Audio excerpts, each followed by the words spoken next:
উতল খাই, একই সাথে নটা বাট তোর বাড়িতে পৌঁছায়া দেয়। আজকে তুই কালেমা পড়লি তো আমাদেরকে জানাইলি না, তোর সাথে কোনো সম্পর্ক নাই, ব্যবসা বাণিজ্য বন্ধ। চতুর্দিক দিয়া তার বন্ধুরা তারা যখন বয়কট করে দিল, সে বন্ধুদের সঙ্গে মিলার জন্য, বন্ধুদের সঙ্গে সুসম্পর্ক রাখার জন্য, এত বড় নিয়ামত পাওয়ার পরেও সে ঘোষণা দিছে, দোস্ত আমারে ছাইরা তোরা যাইস না, আমারে ছেড়ে তোরা যাবি না। আমি কালেমা পড়ছি, কিন্তু আমি কালেমাটা ইচ্ছাকৃত ভাবে পড়ি নাই, চাপে বইরা পড়ছি। এই শীষটা বন্ধ করেন। আমি চাপে বইরা করছি। আমি কালেমা যে পড়ছি এটা পলিটিক্সের কালেমা পড়ছি। নাউজিল্লাহ বাড়ি দিয়া হইবে, সিদ্ধান্ত কিতা নিছেন একটু বোঝার চেষ্টা করেন। হে কি কয় পলিটিক্সের?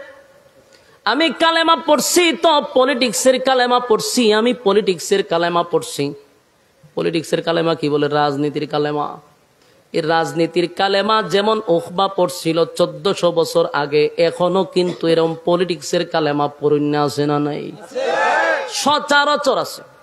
এখনো রাজনীতির কালেমা পড়ে, নিজেরে মুসলমান দাবি করে, আবার দেখবেন মঞ্চে দাঁড়ায় কয় ধর্ম যার যার, উৎসব সবার।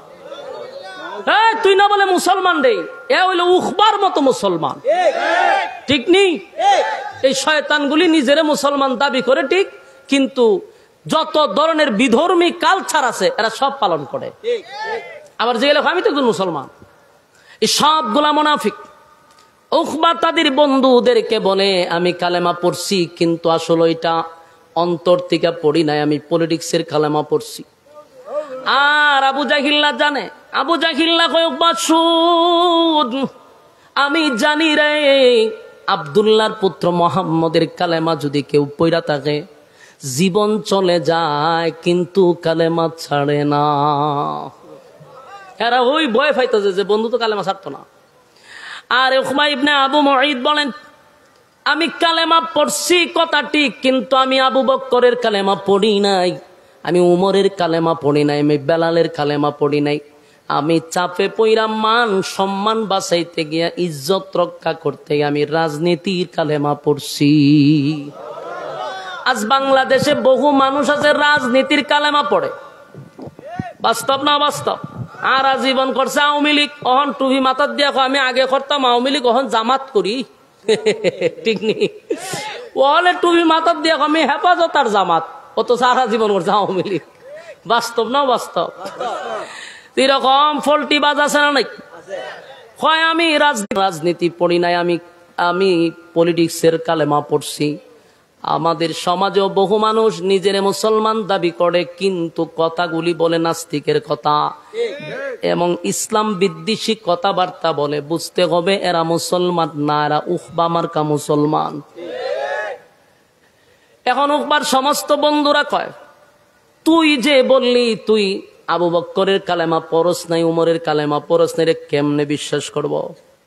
আমরা রে তুই বিশ্বাস করাইবি কেমনে? কালেমা ফিরায় দে, এই কালেমার দরকার নাই, ফিরাই দে।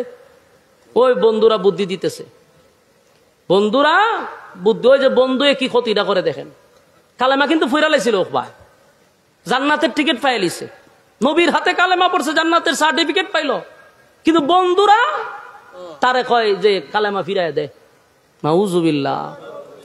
বন্ধুরে খুশি করার জন্য, বন্ধুরে খুশি করার জন্য, বন্ধুরে খুশি করার জন্য উকবা বলে দোস্ত বল আমি তোদের জন্য কি করতে পারি, তোরা আমারে বয়কট করবি না, যা বলস তা মেনে নিব, কিন্তু বল আমার কি করতে হবে, কিভাবে তোদেরকে খুশি করতে হবে।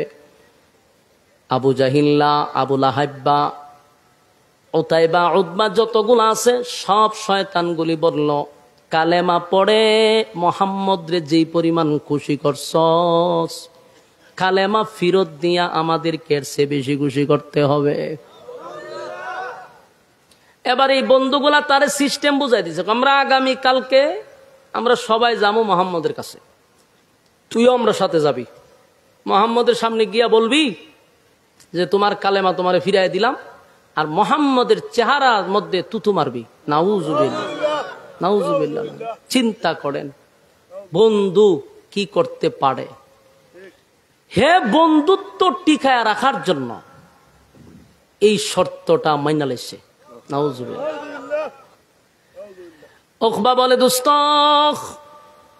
আমি যতটা মোহাম্মদকে কালেমা পড়ে খুশি করছিলাম, এর থেকে কালেমা ফিরাইয়া বন্ধুত্বদেরকে খুশি করব।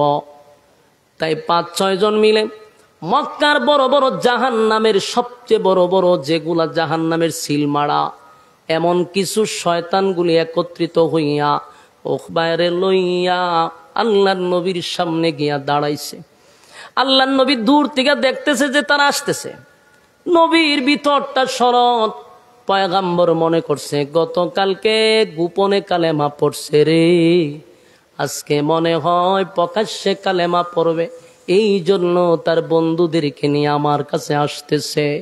নবী খুশিতে আনন্দে মুচকি হাসি দিয়া, নবী বুক ভরা আশা লইয়া আল্লাহর হাবিব সামনের দিকে বাড়াইতেছে, তারে স্বাগতম জানাইয়া নবী আনবে। নবী সামনের দিকে আগাইল। উকবা নবীর চেহারা মুবারকটা দূর থেকে তাকাইয়া তার কলিজায় কিন্তু একটা মোচড় মারছে। উকবার ভিতরে কম্পন সৃষ্টি হয়ে গেছে, কারণ উকবা জানে গো আমার নবী সাধারণ কোনো মানব না, মক্কার মধ্যে সবচেয়ে ভালো মানুষ আল্লাহর পয়গম্বর, সেটা আগেই সে বিশ্বাস করছে। দূর থেকে বন্ধুদের চাপে পইরা উকবা কিন্তু জোর কইরে আসছে, মনে মনে রাজি ছিল না, কিন্তু বন্ধুদের চাপে পড়ে সেই সিদ্ধান্ত নিতে বাধ্য হইছে। কিন্তু নবী যখন মুস্কি হাসি দিয়া তাদের সামনে আগাইতেছিল, উকবা দূর থেকে নবীর চেহারা মুবারকটা দেখে তার সারা শরীরে একটা কম্পন সৃষ্টি হয়ে গেছে। আমি কেমনে রে এই সুন্দর চেহারার মধ্যে তুতু মারব? এটা তো সাধারণ কোনো চেহারা না, সাহাবায়ে কেরাম নবীর চেহারার দিকে তাকাইয়া কিদা নিবারণ করত। এত সুন্দর চেহারা, মায়াবী চেহারা, বেঈমানরা নবীর চেহারার দিকে তাকাইলো তাদের দিল নরম হয়ে যেত। আর উকবা তার বন্ধুদেরকে নিয়ে আসছে সেই চেহারায় তুতু মারতে। উকবা দূর থেকে আমার নবীর চেহারা মুবারকের দিকে তাকায় আছে, নবীর সামনের দিকে আগাইতেছে। যেই মাত্র সামনে আসছে, আল্লাহর নবী কাছে গিয়া মুস্কি হাসি দেয়, উকবা তুমি আসলা। উকবা এসে নবীর সঙ্গে বাজে ব্যবহার করা শুরু করলো। বলল, শুনেন, গতকালকে আপনি আমারে চাপে পালাইয়া লজ্জায় ফালাইয়া আপনি আমারে কালেমা পড়াইছেন, আমি আপনার কালেমা ফেরত দিতে আসছি, এই নেন আপনার কালেমা ফেরত দিলাম।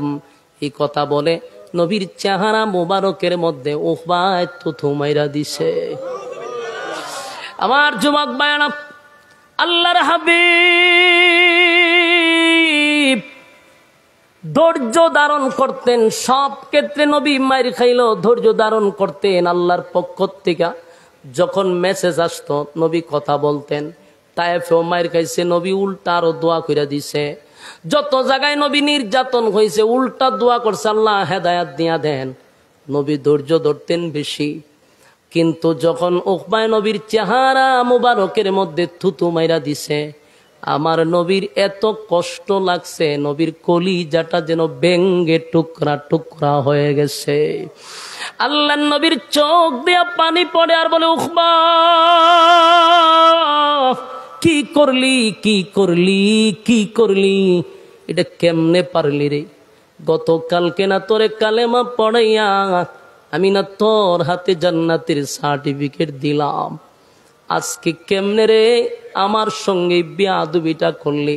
এতগুলা মানুষের সামনে আমি নবীর চেহারার মধ্যে তুতু মাইরা দিলি। নবীর চেহারাটার মধ্যে তুতু মারল, যেই চেহারা মুবারকের মধ্যে কোনোদিন মশা মাছি বসে নাই গো। আমার নবীর শরীরের মধ্যে মশা মাছি পর্যন্ত আল্লাহ বসতে দেয় না।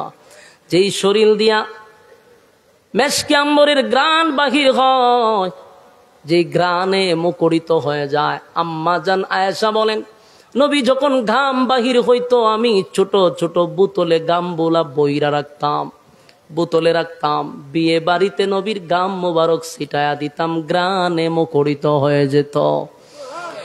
এই পবিত্র চেহারা, এত সুন্দর চেহারা, যেই চেহারার কসম করছে আল্লাহ, চেহারার কসম করছে আল্লাহ নিজেই। কয় ওয়াদ্দুহা, ওয়াদ্দুহার দুইটা ব্যাখ্যা, একটা হলো সূর্যের আলোর কসম, আর একটা হলো আপনার সুন্দর উজ্জ্বল চেহারার কসম। আল্লাহ যেখানে নবীর চেহারার কসম করছে রে, সেই চেহারা মোবারকের মধ্যে কেমনে রে নবীর চেহারা মোবারকে থুতু মারল। আল্লাহ নবীর কলিজাটা ভেঙ্গে টুকরা টুকরা হয়ে গেছে, নবীর চোখ দিয়া পানি পড়তেছিল, আর বলতেছিল উখবা কেমনে করলি এমন কাজটা, কেমনে করতে পারলি? নবীর এই অবস্থা দেখা ওই বেঈমানগুলি টিটকারি মস্কারি করে এখান থেকে চলে গেছে। আল্লাহর নবীর চোখ দিয়া যখন পানি পড়ে, আমার মালিক নবীরে তখন সান্ত্বনা দিয়া বলে, বন্ধু কাঁদেন না, আমি আপনার কান্না বরদাস্ত করতে পারি না গো নবী, আমি আপনার কান্না বরদাস্ত করতে পারি না। আমি আল্লাহরে যদি কেউ গালি দেয়, আমি মালিক গজব দিয়া কাউরে মারি না। আমারে যদি সকালে কেউ গালি দেয়, আমি আল্লাহ কিন্তু তার জন্য বিকালে খাবার রেডি রাখি। আমি আল্লাহ কাউরে গজব দিয়া মারি না, কিন্তু আমার বন্ধুরে যদি কেউ কষ্ট দেয়, আমি আল্লাহ যে বরদাস্ত করতে পারি না। আপনি নবীরে কষ্ট দিছে উখবা, আমি আল্লাহ বরদাস্ত করতে পারছি না। আল্লাহর সাথে সাথে বলেন ওয়ায়াউমা ইয়া'আদ্দুয যালিমু আলা ইয়াদাইহি ইয়াকুলু ইয়া লাইতানি ইত্তাখাযতু মা'আর রাসূলি সাবিলা। আগে নবীজি, এই জালেম আপনাকে তুতু দিছে, আপনার ক্ষতি করে নাই, আপনার ক্ষতি করে নাই, সে নিজেই ধ্বংস হয়ে গেছে, সে নিজেই ধ্বংস হয়ে গেছে। ওগো আল্লাহর পয়গম্বর, আল্লাহ তার বন্ধুরে সান্ত্বনা দিয়া কয়, বন্ধু কান্দেন না, আপনারে তুতু দিয়া সে নিজের মাথায় নিজে কুড়ালটা মারছে, আপনার ক্ষতি করে নাই গো। আপনি তো তারে জান্নাতের সার্টিফিকেট দিলেন, আর বিনিময়ে সে জাহান্নাম বেছে নিছে। এই জালেমগুলা যখন হাসরের মাঠে ওইটা দাঁড়াবে, তখন আফসুস করবে, এত আফসুস, এত আফসুস, আফসুস এমন করা করবে, নিজের হাতগুলারে গেন্ডারির মতো চাবাইতে থাকবে, গেন্ডারির মতো চাবাইতে থাকবে। গেন্ডারি চিনুন না আপনারা? কুশার কন্যা গেন্ডারি কই? ويوم يعض الظالم على يديه يقول يا ليتني اتخذت مع الرسول سبيلا। ওগো নবীজি, তারা গেন্ডারির মতো আফসুস করতে করতে নিজের হাতগুলোরে সাবাইব, গেন্ডারি যেভাবে সাবাই আফসুসে সাবাইব, আর বলবো হায় হায়। এই উখবা সেদিন হাসরের মাঠে বলবে, আর বলবে হায় রে কি কপাল আমার, নিজের হাতে আমার কালেমাটা পড়াইয়া দিল পয়গম্বর। আজকে যদি পয়গম্বর আমার বন্ধু হতো, কতই না ভালো ছিল। আমি জালেমদেরকে বন্ধু বানাইয়া আজকে আমি জান্নাত পাওয়ার পরও জাহান্নামের বাসিন্দা হইলাম শুধু বন্ধুর কারণে। বন্ধুদের কথা যদি সেদিন না শুনতাম, তাহলে আজকে হয়তো জান্নাতের ভিতরে থাকতাম। হায় রে, বন্ধুদের কথা শোনার কারণে আজকে আমি জাহান্নামের আগুনে জ্বলি। সেদিন হাতগুলি চাবাইতে থাকবে আর আফসুস, হায় আফসুস, হায় আফসুস, হায় আফসুস, আফসুস করতে করতে হাতগুলি চাবাইতে থাকবে। আল্লাহ বলেন, বন্ধু চোখের পানিগুলা মুছে ফেলেন, আপনার ক্ষতি করে নাই গো, আপনার কোনো ক্ষতি করে নাই। সে নিজের মাথায় নিজে কোরাল মারছে, সে একদিন এটার জন্য বড় আফসুস করবে। তার নিজের হাত সে নিজে কামড়া বের বলবে, হায় রে মোহাম্মদ আমার বন্ধু ছিল, কিন্তু আমি দুষ্ট বন্ধুর পাল্লায় পড়ে এমন বন্ধু হারাইয়া কেমন বন্ধুর সঙ্গী হয়ে গেলাম, যে বন্ধুরা আমারে জাহান্নামে নিয়ে আসছে। আমার যুবক ভাইরা, এখানেও যারা আমার কথাগুলি শুনতেছেন, তাদের কাছে আমার একটা কথা, বেনামাজি বন্ধুর সঙ্গে চললে আল্লাহর কসম কোনোদিন আপনারা সে মসজিদে নিবে না। নামাজের সময় আপনারে সে মসজিদে নিয়ে যাবে না। সুদখোরের সঙ্গে চললে একটা সময় আপনাকে সুদের ব্যবসা শিখাইয়া দিবে। ঘুষখোরের সঙ্গে চললে ঘুষ কিভাবে খাইতে হয় প্রশিক্ষণ দিবে। বেনামাজির সঙ্গে চললে আপনি নামাজি হইলেও বেনামাজি হয়ে যাবেন। এমন বেপরদাওয়ালার সঙ্গে চললে আপনিও বেপরদাওয়ালা হয়ে যাবেন। কারণ সঙ্গী গুণে লোহা জলে ভাসে। যদি আপনি ভালো মানুষের সঙ্গে চলেন তাহলে ভালোর দিকে আপনি যাবেন। তাই আপনাদের কাছে আমার একটা আবদার হলো, বন্ধু নির্বাচন করতে হবে কার সঙ্গে আপনি চলবেন। দেখবেন অনেক সময় অনেক মহল্লার মসজিদের ইমাম সাহেবের সঙ্গে অনেক যুবকের একটা সম্পর্ক থাকে। আমি নিজে ইমামতি কইরা এখানে আইছি। আমি ছাত্র জীবনের থেকে ইমামতি করছি। আমার মসজিদে আমার সাথে কিছু যুবক পোলাপানের সম্পর্ক ছিল। আমার রুমে আইসা বসতো, আমার সঙ্গে গল্প করত। আমার সাথে সম্পর্ক হওয়ার কারণে 5 ওয়াক্ত তারা মসজিদে আসতো। কারণ সম্পর্কের কারণে আইসা হাজিরা দিত। দেখবেন প্রায় মসজিদের ইমামদার সঙ্গে যেই সমস্ত যুবকদের সম্পর্ক, এটা নামাজি পোলাপান থাকে। কথা হয় না? প্রত্যেক মহল্লাতে দেখবেন ইমাম সাহেব বললে 2-1টা পোলাপান থাকে। এটি সবটি নামাজি। কারণ ইমাম নামাজি, তাই ইমামের সঙ্গে যে বেনামাজি চললো সে নামাজি হয়ে যাবে। আর বেনামাজির সঙ্গে নামাজি চললে হে অটোমেটিক বেনামাজি হইবে। কথা হয় না?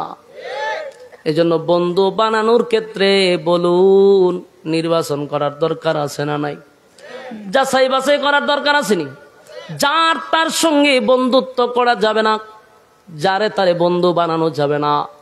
বন্ধু বানানোর সময় খুব সাবধান, কারণ এই বন্ধু আপনারে জান্নাতেও নিতে পারে, এই বন্ধু জাহান্নামে নিবে। আমার যুবক ভাইরা, উকবা যে অপরাধ করলো গো, কত বড় বেয়াদবি আল্লাহর পয়গম্বরের সঙ্গে করলো, শুধুমাত্র কেবলমাত্র বন্ধুদের কারণে। কথা হয় না?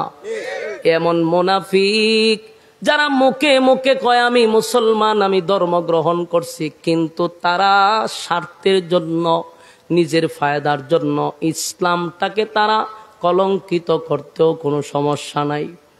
কথা কন্যা দি, ইসলামের 12টা বাজায় দিল তাদের সমস্যা নাই, কিন্তু তাদের স্বার্থ হাসিল করতে হবে। কথা কন্যা দি, দেখবেন যত সুর বাটপার বদমাশগুলি নেতা হয়, এটি দেখবেন নির্বাচনের আগে টুপি জীবনে লাগাইছেন, এরপরে টুপিটা লাগায়, পাঞ্জাবি লাগায়, গণ মসজিদে যায় আর বুঝায় আমি একজন মুসলমান, আমি একজন ইমানদার। বেশটা কিন্তু ধরে ইমানদারের, বেশটা কিন্তু ধরে মুসলমানের, কিন্তু যেই মাত্র তার স্বার্থ হাসিল হয় তখনই কয় ধর্ম যার যার, উৎসব সবার। এটা কি মুসলমানের কথা? ওই কথা কই না দি। যুবক ভাইরা, এটা তো কোনো মুসলমানের কথা হতে পারে না, এটা মুসলমানের কোনো কালচার হতে পারে না। তাই আমাদের বোঝা দরকার এই সমাজে বহু মুনাফিক আছে না নাই?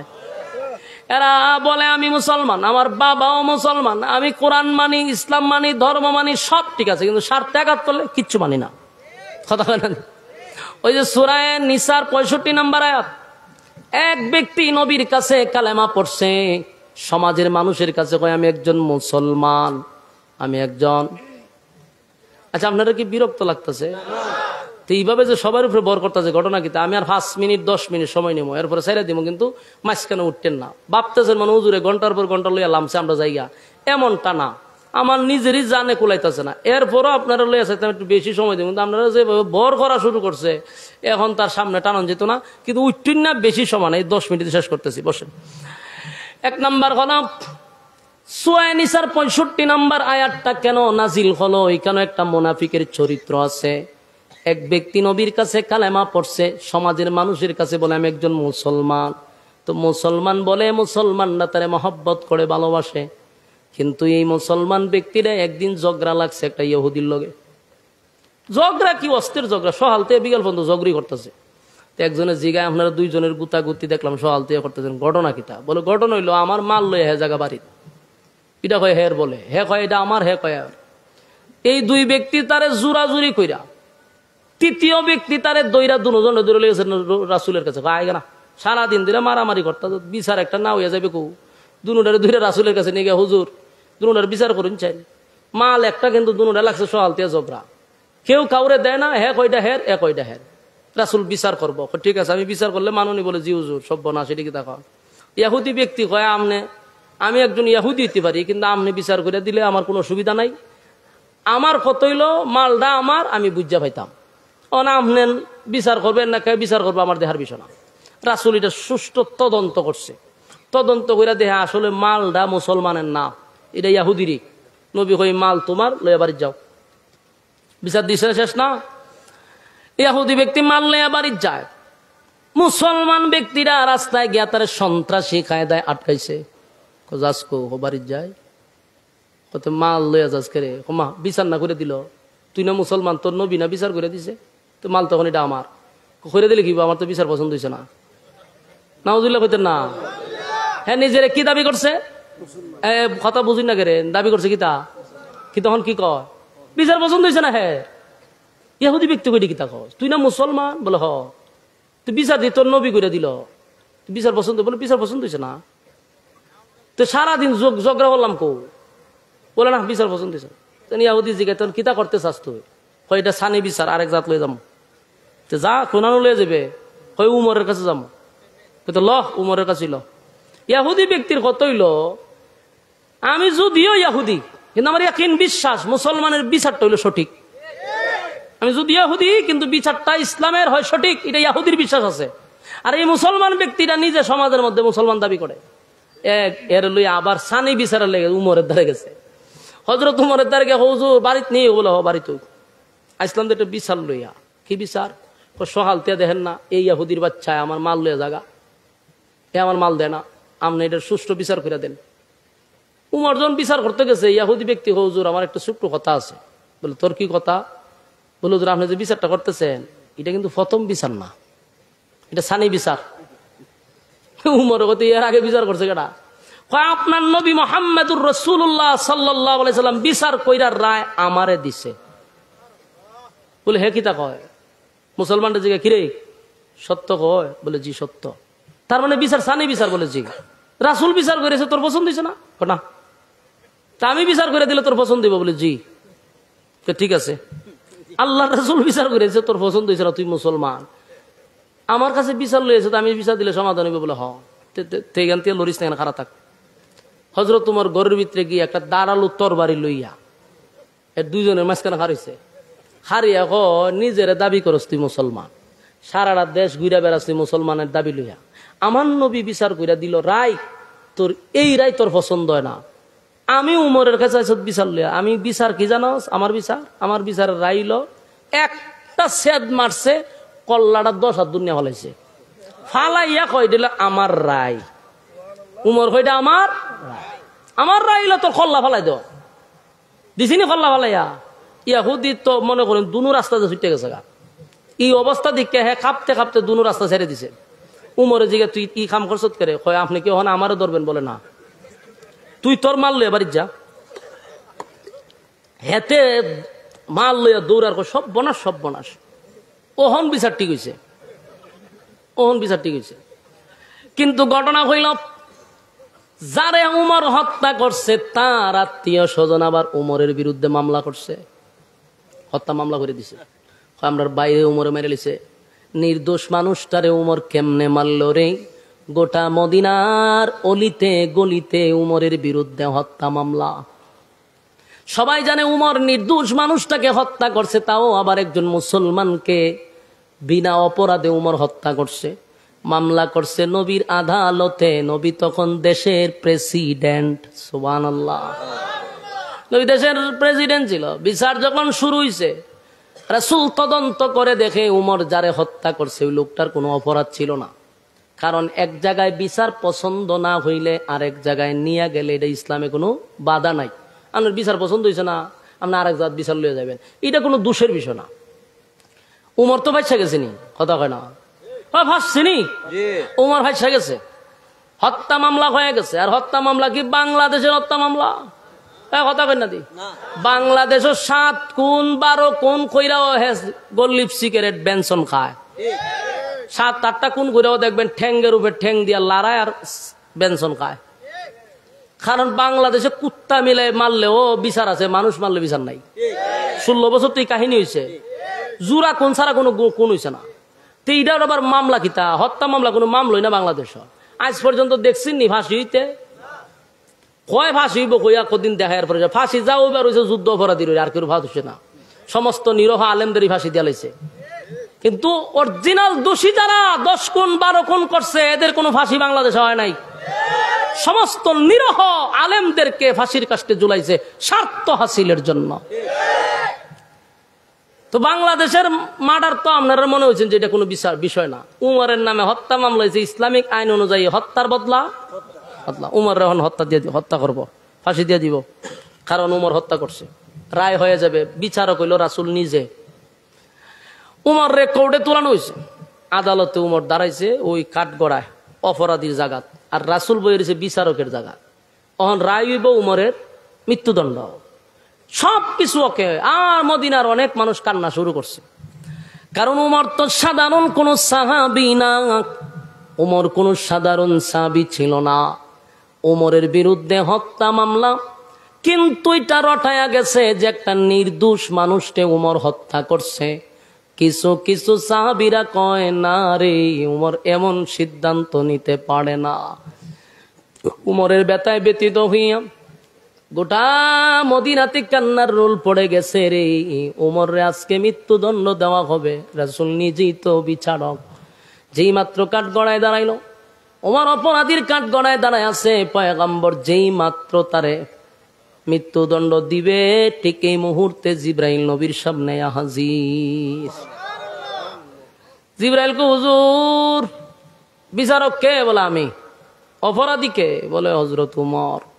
বলে বিচারক আর অপরাধীর মাঝখানে আরেকজন দরকার, এটা হইল গিয়ে উকিল। কথা হয় না? একজন উকিল দরকার মামলা লড়ার জন্য। নবীজি আজকের এই মামলার উকিল স্বয়ং আল্লাহ। আপনারা আল্লাহ আকবার একটু জুড়ে কই, আপনারা কি তা কষ্ট হয়নি?